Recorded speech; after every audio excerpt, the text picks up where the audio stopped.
Hopefully it's nothing. But I should speak to Blackthorn just in case.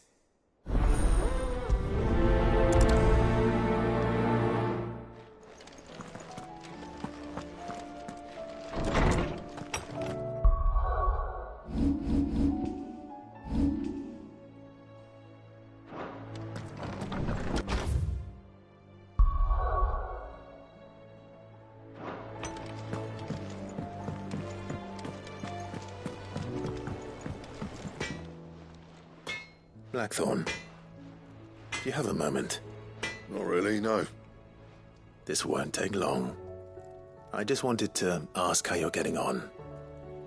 August was worried about you, that you might still be doubting your craft, even after learning the trick of that cuirass.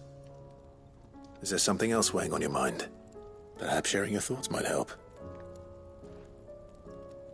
That bastard's like a dog with a bone. Still, you've got a keen eye, I'll give him that. It's just, well, Karen showed me something. Something I've never seen before. And that was? A sword. An odd-looking thing with a single-edged blade. The metal itself wasn't anything to write home about, but fuck me, the edge on it. You could slice a man clean in two with a weapon like that, and he'd be halfway home before he even realised he'd been cut. So that's what's troubling you? No. Not troubling me exactly. More distracting. Can't stop thinking, how do you get an edge that sharp? It's driving me mad. And if you knew how to do it, we could arm the curse breakers with even better blades. That's about the size of it, yeah. I'll see what I can find out. Sharper swords are always welcome. And we can't have our master blacksmith being distracted. You're a soft touch, you know that. But I can't say I'm not grateful for it. Good luck, eh? Thank you. Let's see what Karen knows about this sword.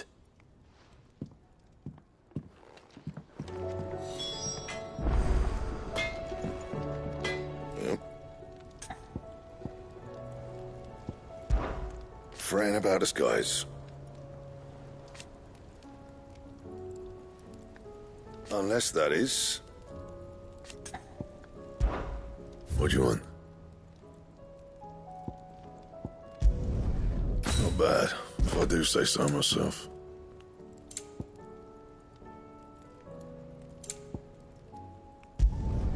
Should last you a good while. No scratches, all right?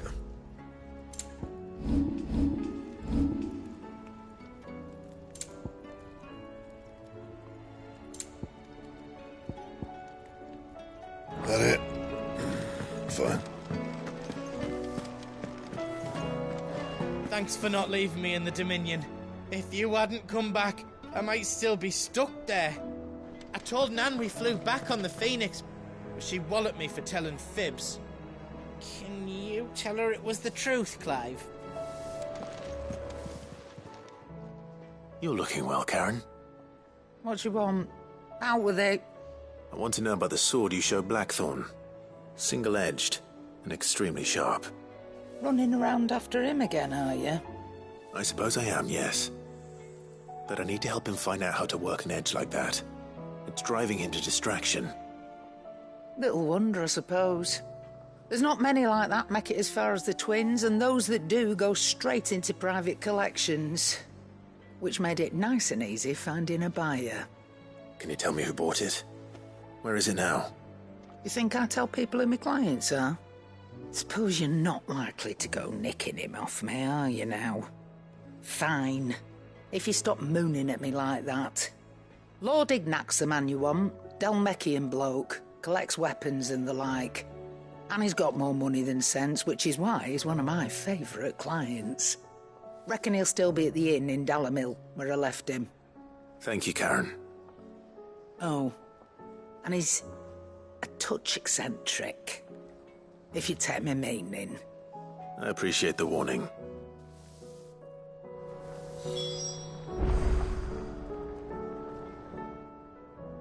Clive. The whole realm's in chaos. as the old saying goes.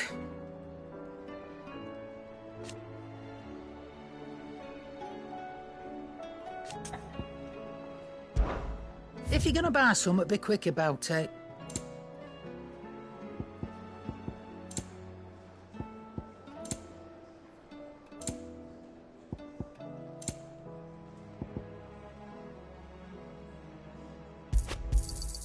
You're rubbing me blind, you know. Not without the coin, you don't. I'm not running a charity here.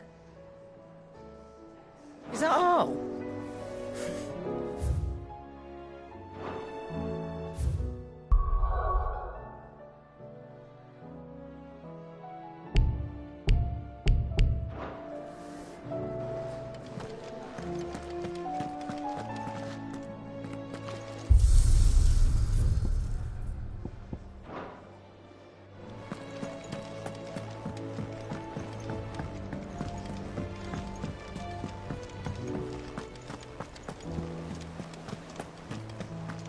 Did you see that?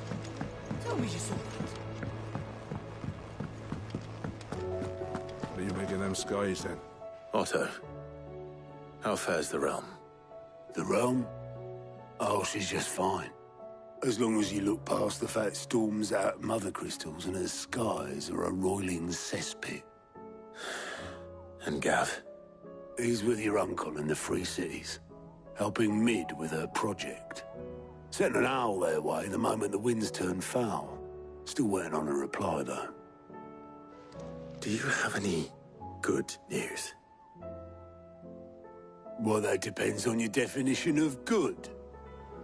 All right, fine. What do you suggest we do? Oh, no, I'm just a messenger. I'll leave the scheming to those more suited to the task. Could be that Lady Vivian and Old Tomes have their own thoughts on the current state of things. Could be that they don't. It certainly can't hurt to ask. I suppose not.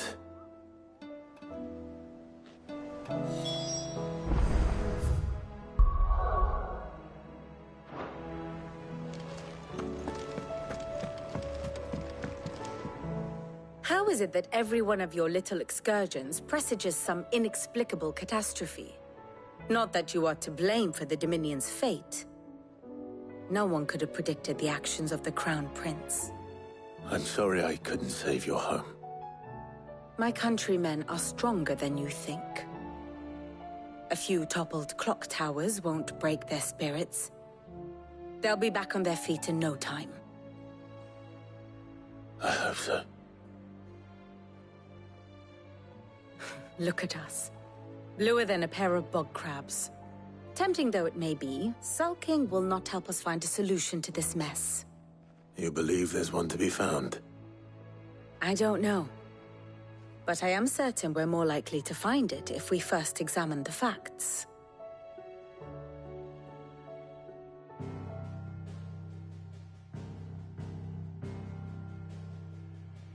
Beneath these darkened skies, fear and confusion reign over Valisthea.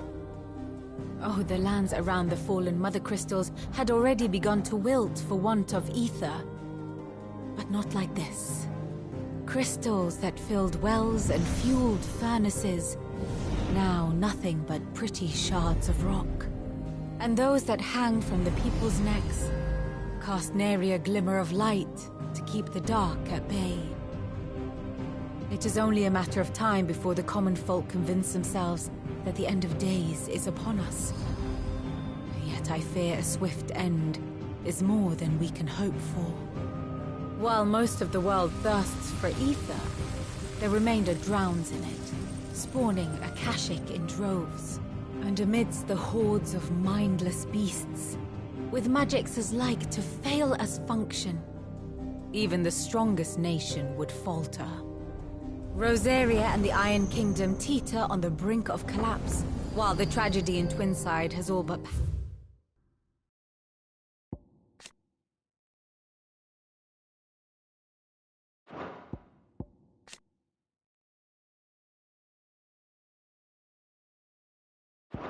paralyzed the Holy Empire.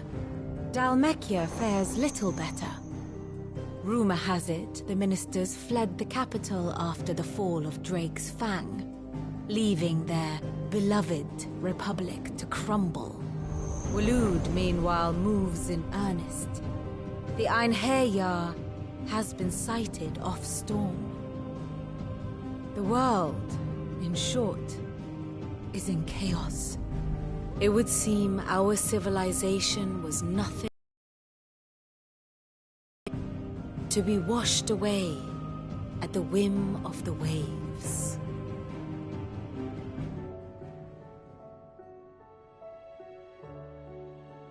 A castle of sand. Not my best flourish, but it seemed fitting. The reports I've received are considerably more blunt in their appraisal. Without the protection of their nations, it will fall to the people to defend themselves against those who would take what is theirs. Which is only ever going to end one way. Defending a farmhouse against a band of chocobo thieves is one thing, but pitchforks and palisades will do little to stall an army's advance. Should the King of Waloed deign to invade, there would be none to stop him. None but us.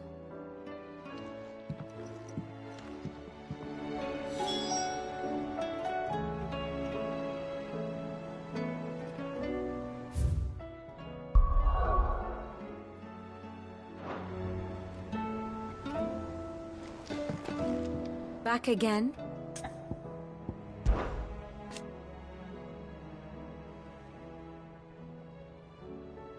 And how could it not?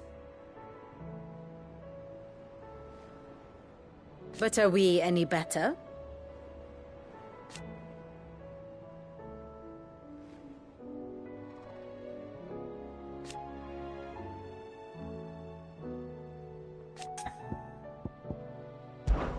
I cannot claim.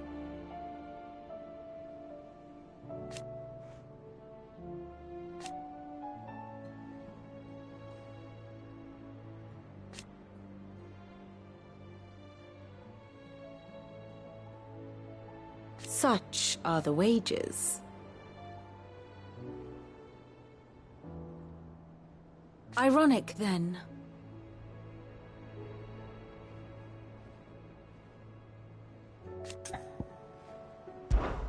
How may I help you today? One must understand one's place in the world. Very good. I see that every report that comes my way makes it into the hands of both Lady Vivian and the Lawsman. How may I help you today, Clive? It's not true.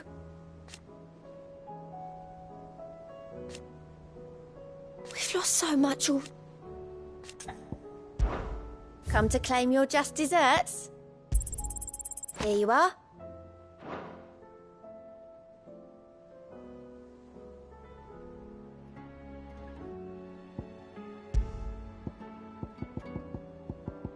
Best of luck out there, Sid. How are you doing? I don't mean to be gloomy.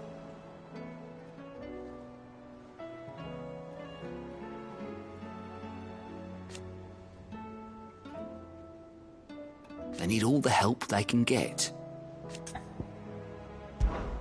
Anything catch your eye? Think you can help?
Seems the hideaway's lost its appetite.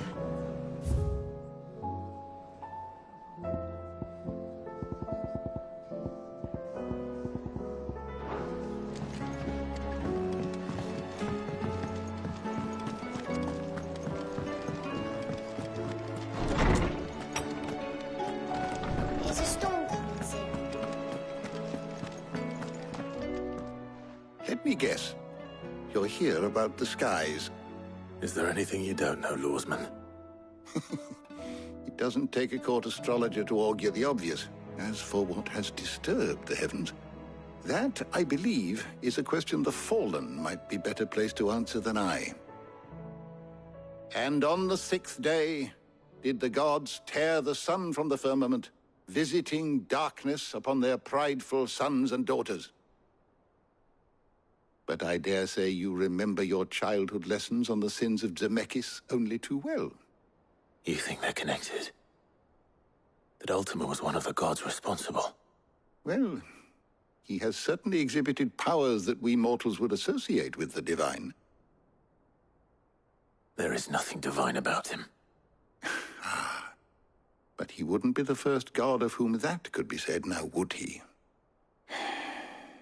Yet for all the fairy tales that tell of the sins, there is almost nothing in the way of actual historical accounts. Had I the Journal of Moss the Chronicler, I may have been able to tell you more, but alas, I fear all remaining copies have been lost to time. You will forgive me, I hope? Certainly not. Because there is nothing to forgive. Even without this journal, you've provided us ample wisdom. And we will always be grateful for it. Perhaps Otto will be more inclined to share his thoughts when he hears what the others had to say. Knowledge hoarded is knowledge lost. With the darkening skies.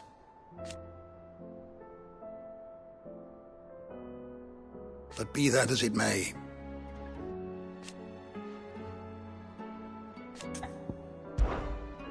I have compiled some new entries, if you would like to see them.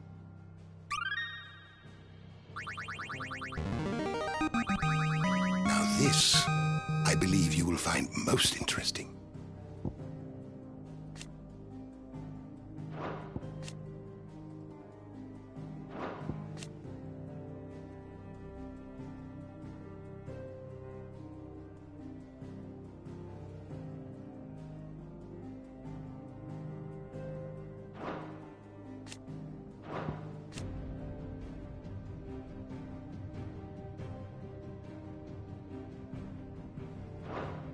If you have a question for me, I should be happy to answer it.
door to the shelves shall ever be open.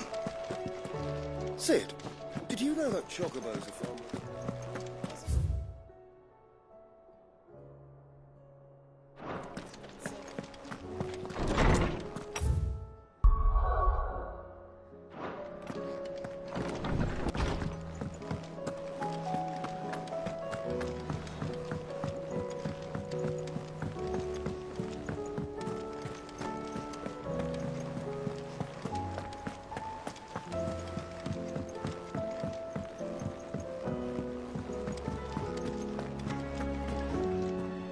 Clive, we have a problem. Only one. That would be a first. It would. Actually, there are three.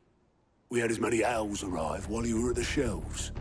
Martha's got a Kashyyyk out her gates, and talk of monsters roaming the hills outside of Northreach has put the wind up Isabel and her lot. And don't forget Dalimil. Lubor says the village was raided by bandits. When it rains... It fucking pours. The curse breakers are spread thin, taking stock of the damage in the Dominion. And even if I could get word to all of them, I doubt they'd get here in time to make any real difference. Which means... there's only two people who can. Jill and I. Let them know we're on our way.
This beast isn't to be trifled with.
Here. Greetings, Your Majesty.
Your reign is over. Now to collect the ash. This looks like the stuff. Let's see if there's any more.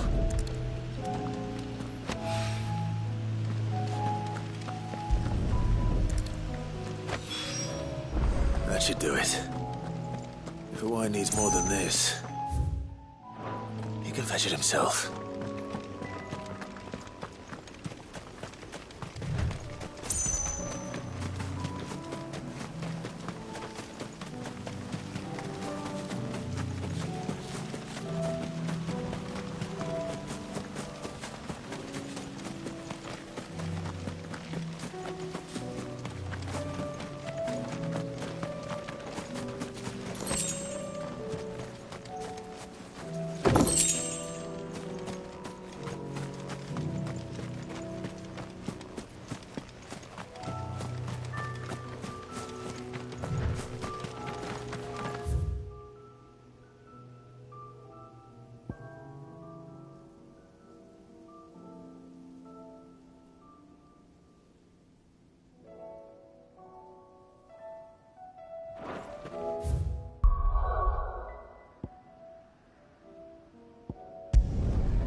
Did you see that? Tell me you saw that.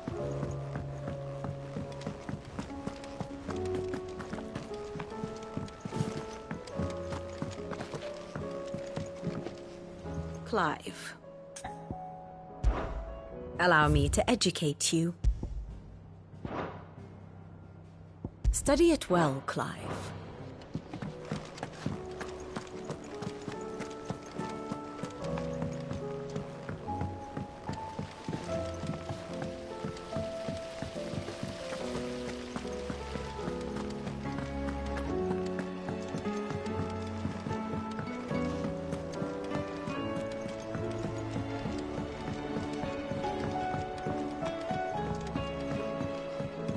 This fuss over a few dark. All right there, Sid? How's that hunt for the bomb ash going? I have it here.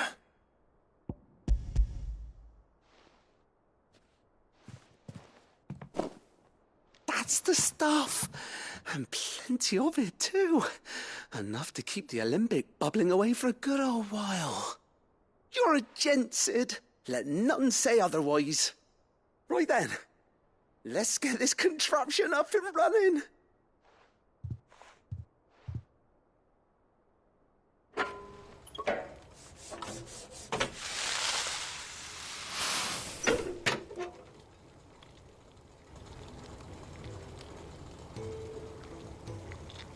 There we have it. The Telemon Alembic. And it works just like the chief said it would. Very impressive. Says the man who cut down a burning boulder. Speaking of which, I still haven't returned the favor. There's no need. The good it will do for the hideaway is reward enough. Don't be silly. Why don't you let me take a look at that bag of yours? The one you keep your potions in. Reckon I could work some magic on that, huh? What kind of magic? Well, we happen to have isolated a substance in our test run of the Alembic that I reckon will make even the toughest leather supple as anything. Thought we might use it to breathe new life into old boots and the like. Save the hideaway a few gil. But I reckon if we slap a bit on your bag, it'll loosen it up enough for you to squeeze in a bottle or two more. Well, it can't hurt to try, I suppose. That's the spirit. Leave it with me. I'll only be a mo.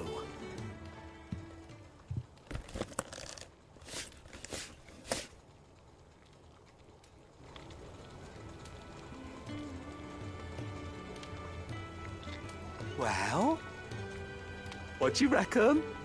It certainly feels more flexible. Right? Told you. Thank you. I think. No. Thank you for supporting Mid and the rest of us in our endeavours. Without you, we'd never have been able to discover wonders like that stuff I rubbed on your bag. And I'm telling you, there's plenty more where that came from.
All this fuss over a few dark clouds.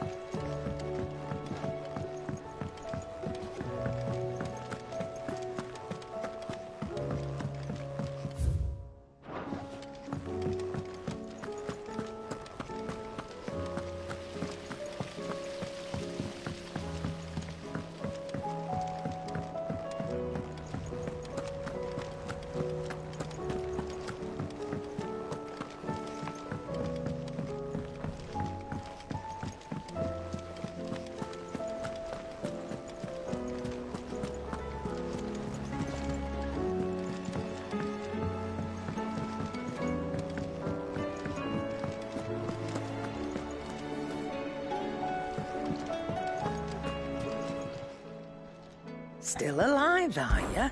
Coin purse weighing you down?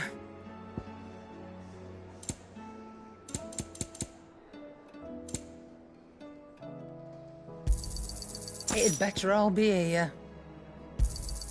You'll not find a better price than that.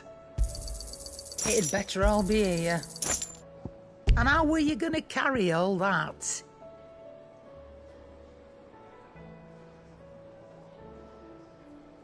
Finished, are you?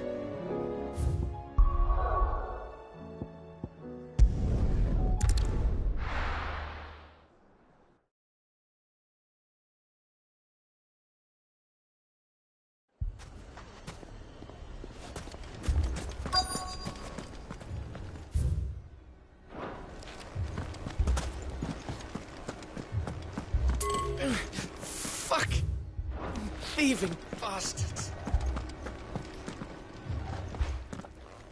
Sid! Your new companion appears much more formidable than your uncle. Should I be worried? You haven't been introduced. Jill, Clive has told me much about you. All lies, I'm sure. Your Stolas said that Dalimil has a bandit problem. Indeed. Although, you're a little late. They left with our food and guild days ago. Any idea where they went? The desert's a big place. Your guess is as good as mine. But the fact is, I have more immediate concerns. What did you say to me? What did you say? Ah, as if by magic. Let's just say we've yet to reach a consensus about how to solve Dalimil's little problem. And at this rate, it won't be the actions of the bandits which prove to be our undoing. It will be our own. I've tried reasoning with the dissenting parties, but even the Desert Hare has limits. Perhaps we could talk to them. What makes you think they'll listen to us? What makes you think they won't? She makes a fair point, Sid. And you won't have wasted much of your precious time if you fail. They're just across the courtyard.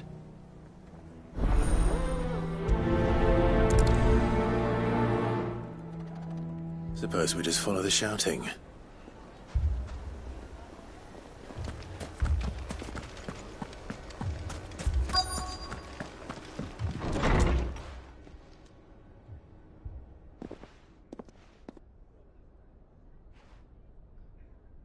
You wouldn't talk like that if it had been your men whose throats were slit.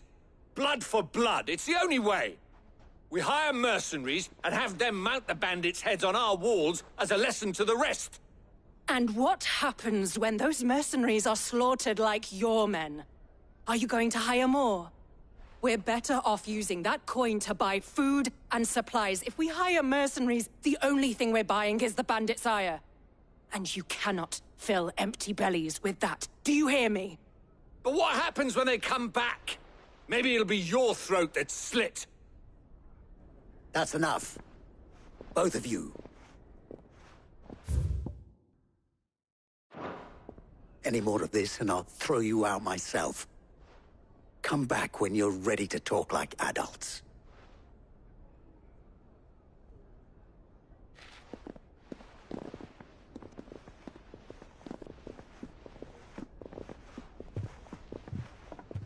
Victor. What's he doing here?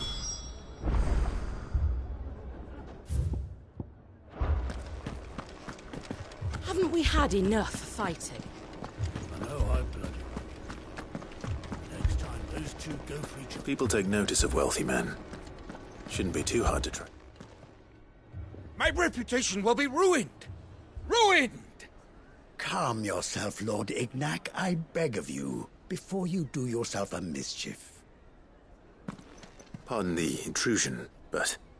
Out! Get out! I paid for these rooms so I wouldn't be disturbed. Leave me be! Please, allow me to apologize. His lordship is going through a difficult time, and he's never been fond of guests arriving unannounced. Radim! Get rid of the filthy oaf this instant! Very good, Lord Ignac. Would you mind stepping outside for a moment?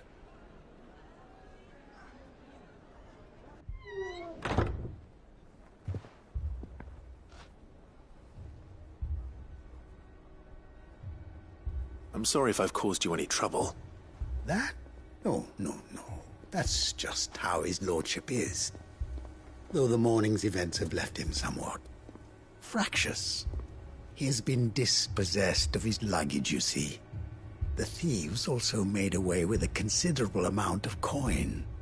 Coin the innkeeper will soon be keen to collect. I don't suppose a certain blade was among the stolen items. A single-edged sword. It was purchased from a merchant friend of mine. Ah, you know Lady Karen.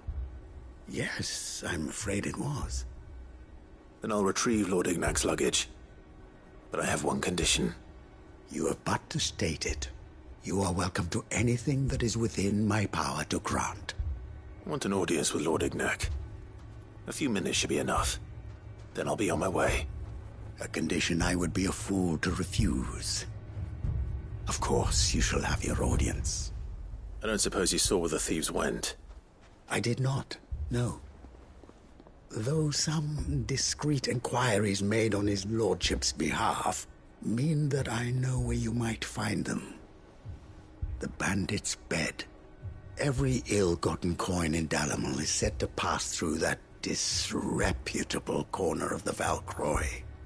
And that's where I'm heading. I shall speak to Lord Ignac in your absence, and arrange for an audience upon your triumphant return. That will be very kind of you. Farewell, and best of luck.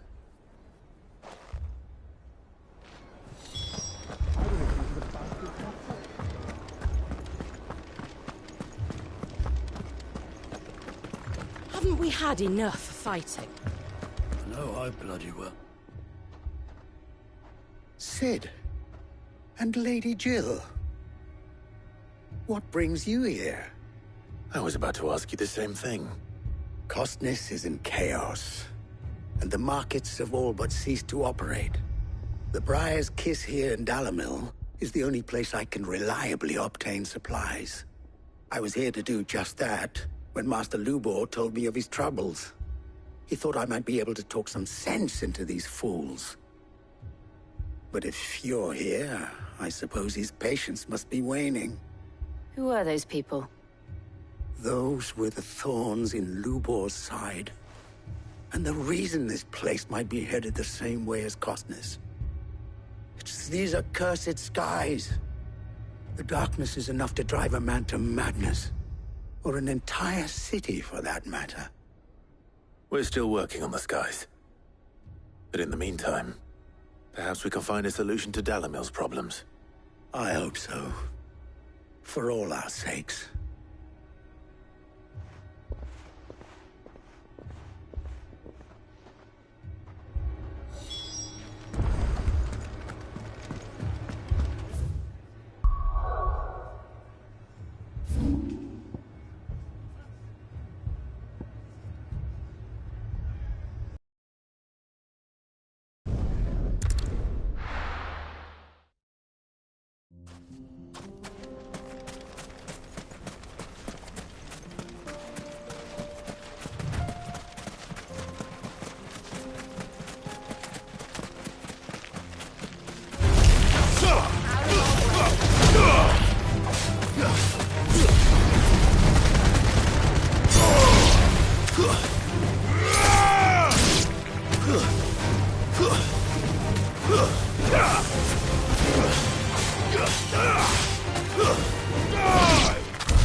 We've got company! Come on, lads, let's tear the bastard's head off!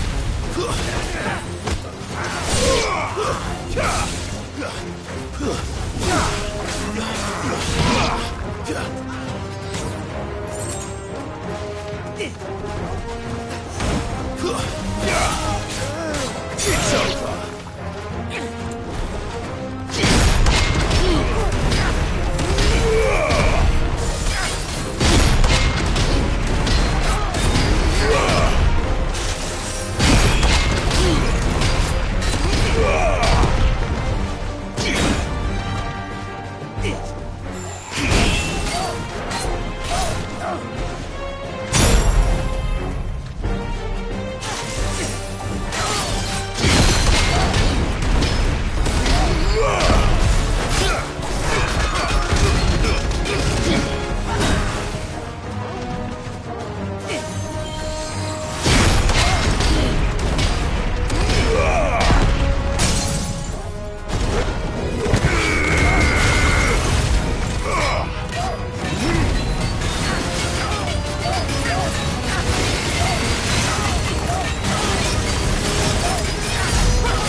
This must be Ignac's luggage. Nothing seems to be damaged. All right. Let's get it back to Dalimil.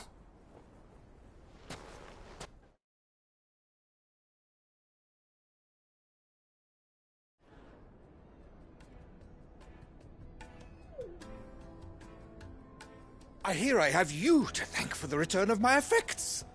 What shall I call you, my good man? Wyvern. Glad to make your acquaintance.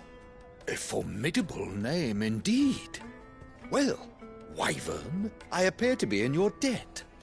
Redeem here tells me you wished for an audience. Is that all? A few moments of your time should suffice, yes. You're a peculiar fellow, Wyvern. All right, speak. Master Wyvern was wondering if you could tell him about a certain single-edged sword you recently acquired. Oh, a true work of art, that one. Karen drove me hard on the price, but I would have sold her Radim here to get my hands on that sword. It was made in the Outer Isles, far beyond the Twins, and is used exclusively by the practitioners of a unique school of swordsmanship. They believe no combat should ever exceed a single strike, and hone their blades to such perfection that none ever does. Each sword is made for that one perfect stroke, and for that stroke only. They crack upon a second blow. There's a brutal sort of beauty to it, really. But how do they hone such an edge? Fine question. Why, they use a whetstone, of course. Whetstones, rather. A whole array of them, ranging from the coarse to the fine. 10,000 licks with the sharpening stone, then 10,000 more. But it is the final stone which lends the blade its legendary sharpness. A mineral quite foreign to this great realm of ours. And that is the key. The secret ingredient. Wyvern, it occurs to me that my little lecture is hardly equal to services rendered. Take this, together with my regards. The very stone of which I spoke, far rarer among collectors than even the blade itself, and a far more fitting payment. Thank you. Pardon the intrusion, my lordship. However, it is long past time we prepared ourselves to depart. So it is. I am locked in bitter competition with a rival collector of curiosities. I am one step ahead of the unscrupulous scoundrel, but he is hard at my heels. Are there many other collectors out there? Too many to count, but only one do I consider my nemesis. Lord Byron Rosfield. And is a perennial thorn in my side. I can imagine. Farewell, Wyvern. May our paths cross again. Radim, we mustn't dawdle.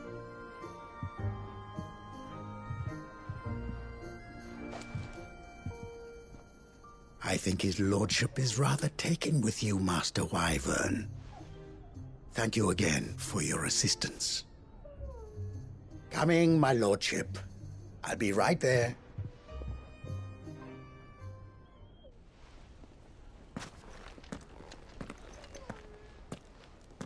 Trust Uncle Byron to find such an interesting rival. Now, let's see what Blackthorn makes of this whetstone, shall we?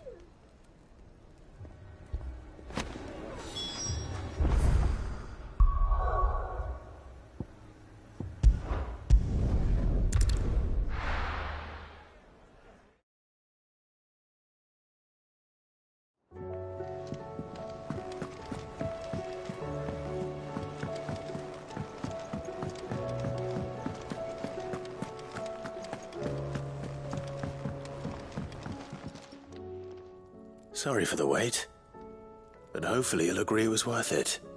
You learned something about that sword, then? I did better than that.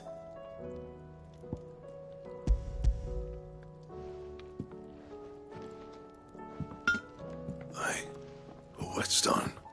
Yes. But not one you'll find anywhere in Valisthea.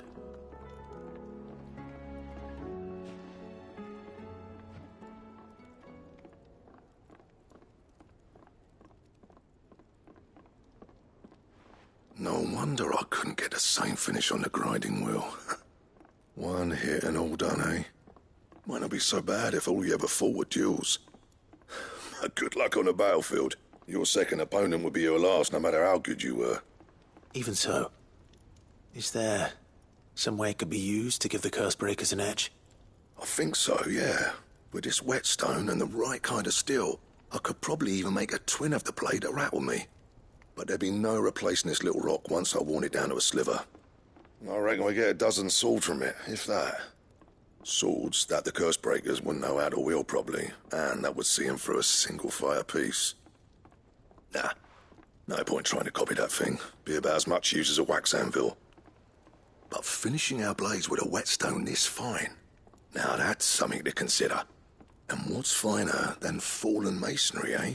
Or more hard-wearing, for that matter. Just imagine it. Good Valisthean steel with an edge as sharp as any found in the Outer Isles. I won't make a copy, nah. I'll make something much better. I'm sure the Cursebreakers will be delighted. Just don't push yourself too hard. Don't you worry about me, sunshine. I've been working day and night since I was half your age, and I'll still be here when you're long gone. Hey, thanks, Clive. I mean it. I owe you one, August too. It's good to know someone's looking out for me. He'll be happy to hear you said that. And I'll see that my debt to you's paid. First new blade I make's got your name on it. You come and find me when you've got the materials. All right. I will.